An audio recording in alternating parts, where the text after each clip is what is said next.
Hello guys, welcome back to my channel. ಇವತ್ತಿನ recipe sabudana and rice kheer. ಇದನ್ನು ಮಾಡೋದಕ್ಕೆ first ನನ್ನ ಕಪ್ಪಿಗೆ 3 ಟೇಬಲ್ ಸ್ಪೂನಷ್ಟು ಸಾಬುದಾನ, 3 ಟೇಬಲ್ ಸ್ಪೂನಷ್ಟು ಅಕ್ಕಿನ 1 ಅವರ್ ಸೋಕ್ ಮಾಡಿ ಇಟ್ಟಿದ್ದೆ. 1 ಅವರ್ ಆದಮೇಲೆ ಇನ್ನೊಂದು ಪ್ಯಾನಿಗೆ ನಾನು 1 ಲೀಟರಷ್ಟು ಮಿಲ್ಕ್ ತಗೊಂಡು ನಾವು ಸೋಕ್ ಮಾಡಿದ್ವಲ್ಲ ಸಾಬುದಾನ ಮತ್ತು ರೈಸನ್ನು ಇದರಲ್ಲಿ ಹಾಕ್ತಿದ್ದೀನಿ. 1 ಅವರ್ ಆಗಿಲ್ಲ ಅಂದರೆ ನೀವು ಹಾಫ್ ಆನ್ ಅವರ್ ಅಲ್ಲಿ ಸೋಕ್ ಮಾಡ್ಬೋದು.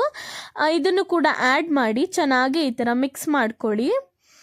ಮಿಕ್ಸ್ ಮಾಡಿ ಇದನ್ನು ಚೆನ್ನಾಗಿ ಒಂದು 20 ಮಿನಿಟ್ಸ್ ತನಕ ಮೀಡಿಯಮ್ ಫ್ಲೇಮಲ್ಲಿ ಈ ಥರ ಮಿಕ್ಸ್ ಮಾಡಿಕೊಂಡು ಇದನ್ನು ಅಕ್ಕಿ ಚೆನ್ನಾಗಿ ಮ್ಯಾಶ್ ಆಗೋ ಥರ ಬೇಯಬೇಕು. ಸಾಬುದಾನ ಮತ್ತು ಅಕ್ಕಿ ಈ ಥರ ಬೆಂದಾದಮೇಲೆ ಅಕ್ಕಿ ಚೆನ್ನಾಗಿ ಇದರಲ್ಲಿ ನಾವು ಇವಾಗ 1 ಕಪ್ಪಷ್ಟು ಶುಗರ್ ಆ್ಯಡ್ ಮಾಡಬೇಕು. ಫಸ್ಟೇ ಆ್ಯಡ್ ಮಾಡಬೇಡಿ ಶುಗರು. ಚೆನ್ನಾಗಿ ಅಕ್ಕಿ ಎಲ್ಲ ಸ್ಮ್ಯಾಶ್ ಆಗೋ ಥರ ಬೆಂದಾದಮೇಲೆ 1 ಕಪ್ಪಷ್ಟು ಶುಗರನ್ನು ಆ್ಯಡ್ ಮಾಡಿ ಚೆನ್ನಾಗಿ ಈ ಥರ ಮಿಕ್ಸ್ ಮಾಡ್ಕೊಳ್ಳಿ.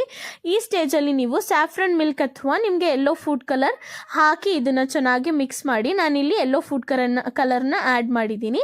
ನಿಮಗೆ ಎಷ್ಟು ಕಲರ್ ಬೇಕು ಆ ಥರ ನೀವು ಮಿಕ್ಸ್ ಮಾಡ್ಕೊಳ್ಳಿ. ಈ ಸ್ಟೇಜಲ್ಲಿ ನಿಮಗೆ ಕನ್ಸಿಸ್ಟೆನ್ಸಿ ಇನ್ನೂ ಸ್ವಲ್ಪ ಥಿಕ್ ಇರಬೇಕು ಅಂದರೆ ನೀವು ಎಷ್ಟು ಹೊತ್ತಿದ್ದನ್ನು ಬಾಯ್ಲ್ ಮಾಡ್ತೀರಾ ಅಷ್ಟು ಥಿಕ್ ಬರುತ್ತೆ. ಇನ್ನೊಂದು ಕಡೆ ಒಂದು ಸ್ವಲ್ಪ ಬೆಣ್ಣೆಯಲ್ಲಿ ಸ್ವಲ್ಪ ಡ್ರೈ ಫ್ರೂಟ್ಸ್ ಚಾಪ್ ಮಾಡಿ ಇದನ್ನು ಫ್ರೈ ಮಾಡಿಕೊಂಡು ಇವಾಗ ಈ ಖೀರ್ ಒಳಗಡೆ ಹಾಕಿದರೆ ನೋಡಿ ರೆಡಿ ಆಗಿದೆ ನಮ್ಮ ಖೀರ್. ತುಂಬ ಚೆನ್ನಾಗಿರುತ್ತೆ. ಒಂದ್ಸತಿ ಟ್ರೈ ಮಾಡಿ. ಬಾಯ್ ಬಾಯ್.